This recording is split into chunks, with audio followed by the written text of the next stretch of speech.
Aymen, vous êtes prêts? Bon.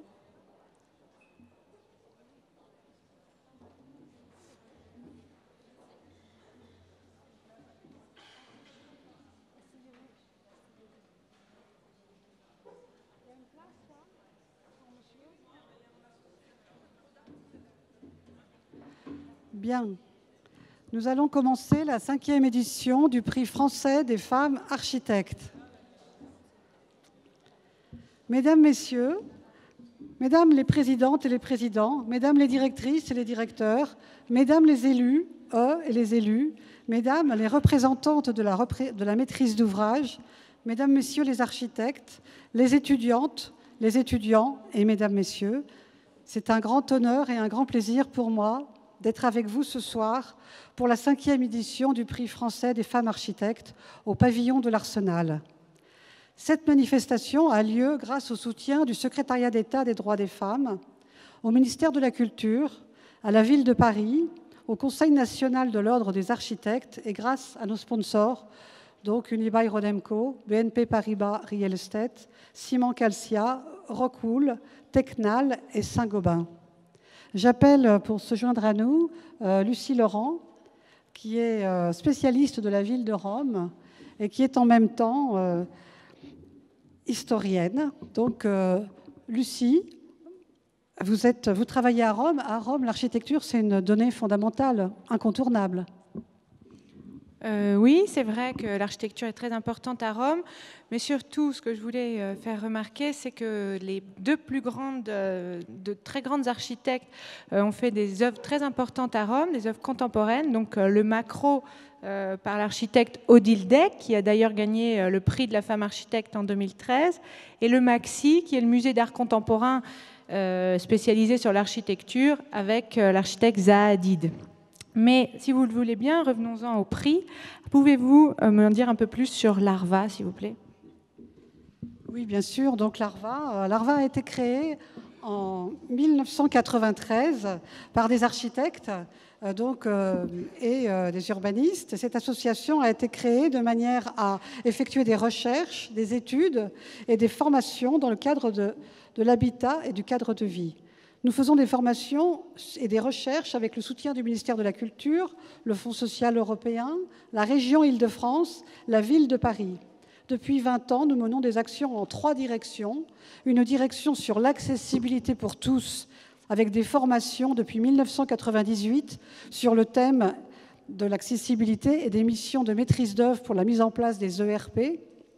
Le développement durable avec des formations longues et des formations courtes, une formation longue sur le renouvellement urbain des quartiers et l'égalité professionnelle dans le secteur de l'architecture. Et depuis quand l'ARVA s'occupe-t-elle de l'égalité professionnelle ?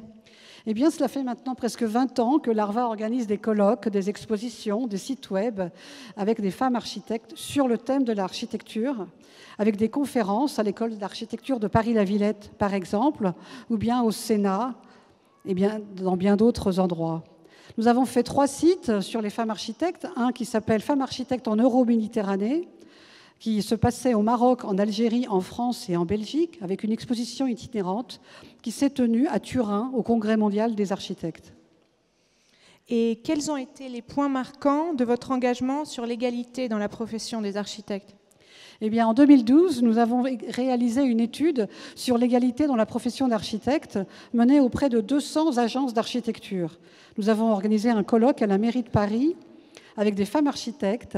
Et nous avons dégagé 10 priorités, dont une principale qui consistait à valoriser la place des femmes dans l'architecture. C'est de là qu'est née l'idée du prix. Nous avons aussi participé à un observatoire sur l'égalité dans la profession de l'architecture créé par Aurélie Filippetti en 2013 et de même en 2014. Cet observatoire a continué. Et en 2016, le Conseil ministériel de l'égalité des professions culturelles au ministère de la Culture nous a également invités à participer à ces débats. Suite à nos travaux sur l'égalité, l'ARVA a décidé de proposer en 2012 le prix des femmes architectes en France, idée qui a fait son chemin depuis. En effet, nous avons décidé, entre autres, en 2017, d'élargir le prix et de faire un prix spécial international avec le soutien de nos partenaires européens du Women in Architecture lancé par Angela Brady depuis plus de 20 ans. Et d'ailleurs, existe-t-il d'autres prix des femmes architectes en Europe ? Oui, exactement. Nous nous sommes inspirés des prix anglais et du prix italien. Le prix anglais, c'est Annual Architectural Award, fait par le Journal des architectes anglais, qui célèbre 3 prix. Il y a le prix James Draw Prize, il y a le prix de la jeune femme émergente et il y a le prix de la femme de plus de 40 ans. Donc en 2015, il y a eu Odile Deck qui a été primée en même temps que Teresa Borsuk, qui est devenue d'ailleurs présidente du jury du prix des femmes architectes français. Et le prix James Draw a été attribué à Denise Scott Brown, qui était la femme de Venturi, qui a eu le prix de Pritzker, mais sa femme ne l'a pas eu. Donc depuis, ils ont rétabli, mais ça a pris plus de 20 ans pour qu'ils se rendent compte de l'erreur. Donc nous avons aussi, cette année, ce prix anglais a célébré 2 femmes mexicaines, Gabriela Carrillo et Rosana Moitel, ainsi qu'une dernière prix, le prix Ada Huxtable, qui a été donné à Rachel Wizred. En Italie, le prix international a été réalisé par l'entreprise Ital Cimenti et existe depuis 2013. En 2015, la lauréate était Angela Deber, qui a été présidente du jury de l'ARVA en 2015, et le dernier prix a été donné l'année dernière à une Américaine. Et donc, pourquoi lancer un prix des femmes architectes en France ? Eh bien, vous me direz pourquoi en France ? Eh bien, tout simplement parce que les femmes ne sont pas connues, pas célébrées, pas honorées comme elles devraient l'être. En effet, le Grand Prix de l'architecture, interrompu pendant quelques années, a primé en 30 ans aucune femme, jusqu'en 2008, et l'Équerre d'argent, de 1983 à 2013, a primé 22 hommes, 4 équipes mixtes, dont 2 seules femmes. Donc, face à ce constat d'une carence évidente en matière de promotion de la femme architecte, nous avons lancé ce prix. Donc, le but étant de mettre en valeur les œuvres et les carrières des femmes architectes afin que les jeunes femmes puissent s'inspirer de modèles féminins existants et encourager la parité dans une profession à forte dominante masculine. Le ministère de la Culture, le secrétariat d'État aux droits des femmes, la mairie de Paris et l'Ordre des architectes nous ont tout de suite donné leur soutien dès 2012 pour lancer le premier prix en 2013, puis 14, 15, 16 et maintenant 17. Et quelles sont les catégories donc, pour le prix des femmes architectes français ? Nous avons donc 3 prix, le prix de la jeune femme de moins de 40 ans, le prix de l'œuvre originale et le prix de la femme de plus de 40 ans. Nous avons donc, en 2017, intégré un nouveau prix, le prix international, avec 16 pays qui ont répondu et 38 candidatures. Le tout grâce à nos amies européennes du réseau Women in Architecture, notamment Eva Alvarez ici présent, et aussi Silvia Tilner exactement aussi, et notre amie italienne qui n'a pas pu nous rejoindre ce jour. Alors, vraiment, ça marche très bien, puisqu'on voit qu'il y a un nombre croissant de participantes chaque année, puisque à la première édition, il y avait 108 participants pour 448 projets. L'année d'après, 128 participants pour 601 projets. L'année ensuite de 2015, 158 participantes pour 663 projets. En 2016, 170 participants et 768 projets. Et cette année, 280 participants pour 820 projets. Donc c'est vraiment beaucoup. Donc qui étaient les lauréates en 2013 ? Eh bien, en 2013, d'abord, je vais vous dire un petit mot du jury. Nous avons toujours voulu faire un jury international. Donc, dans le jury, on avait mis, de mémoire, Angela Brady du RIBA et une amie qui représentait l'Ordre des architectes roumains, donc Doina Butica. Et le premier prix a été attribué à Odile Deck, qui depuis a eu des tas de prix nouveaux, qui a eu de prix américains l'année dernière.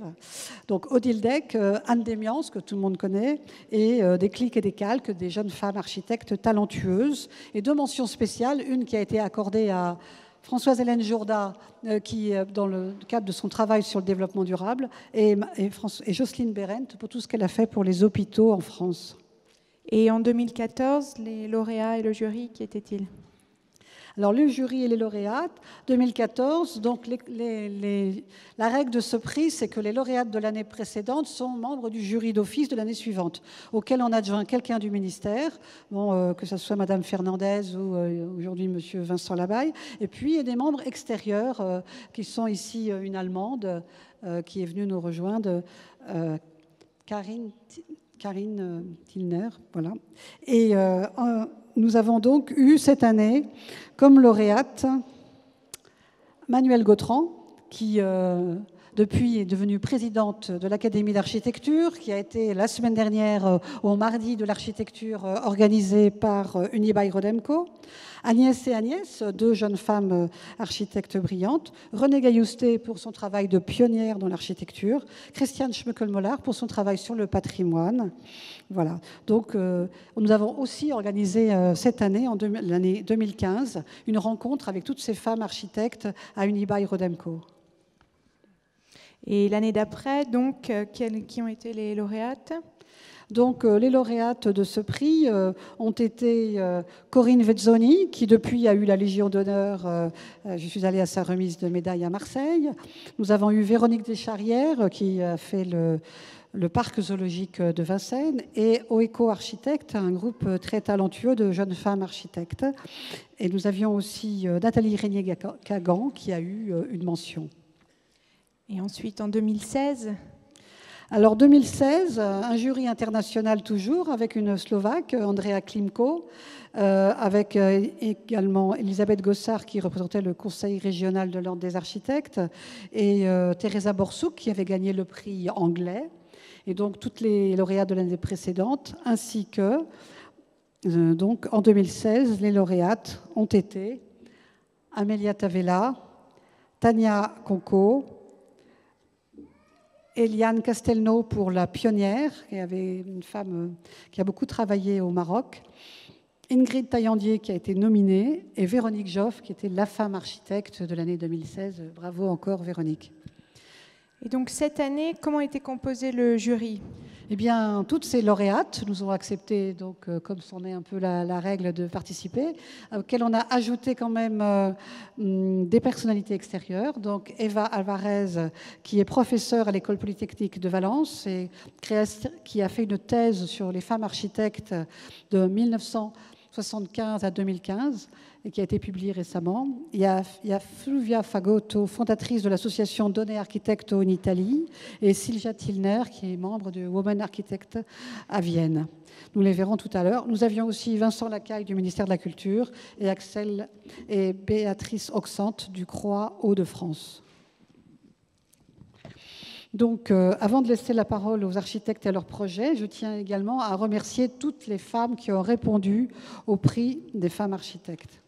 Donc, je tiens à remercier spécialement Madame Hélène Bidard, élue adjointe au maire de Paris chargée de l'égalité femmes-hommes, le ministère de la Culture, et notamment Agnès Vince, mais également Vincent Lacaille, qui nous a fait l'honneur de participer au jury et qui remettra le prix de la femme architecte. Le Conseil national de l'Ordre des architectes, aujourd'hui représenté par Elisabeth Gossard, et récemment élue au CNOA, ainsi que Béatrice Oxinte.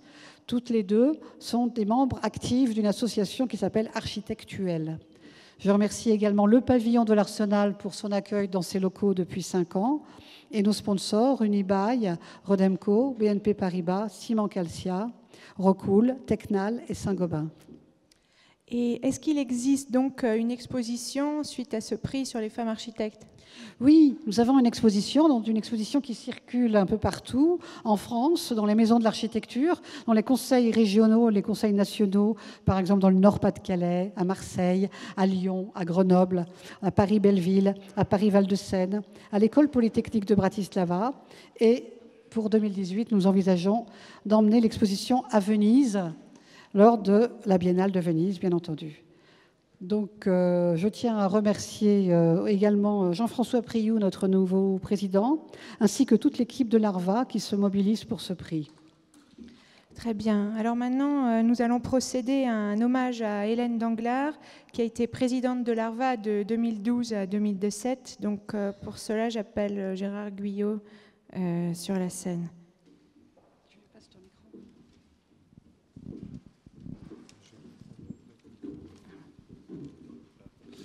Bonsoir à toutes et tous. Alors, voilà, je vais vous dire quelques mots d'Hélène Danglars, qui a été présidente de l'ARVA et qui nous a quittés malheureusement en mai dernier à la suite d'une grave maladie. Alors, Hélène Danglars était psychologue clinicienne et psychothérapeute qui a été formée à la psychanalyse, qui a soigné un grand nombre de patients. Un hommage lui a été rendu en juin dernier par ses proches et par les équipes avec lesquelles elle a travaillé et qu'elle a également dirigées. De nombreux témoignages ont mis en évidence la grande qualité de son écoute, de ses consultations et de son travail thérapeutique. Elle a fait preuve tout au long de sa vie d'un réel dévouement pour tenter de rendre la vie plus facile à ses patients et à ses proches. Indépendamment de son métier de base, elle a encadré, suivi et soutenu les projets de l'ARVA, notamment sur le handicap. Elle a suivi avec un intérêt réel et professionnel et perspicacité les progrès de l'ARVA dans son combat pour l'égalité professionnelle dans le domaine de l'architecture. Elle était présente à tous les prix depuis 2013 et elle a su insuffler une dynamique et une rigueur dans la conduite des projets. Merci. Merci.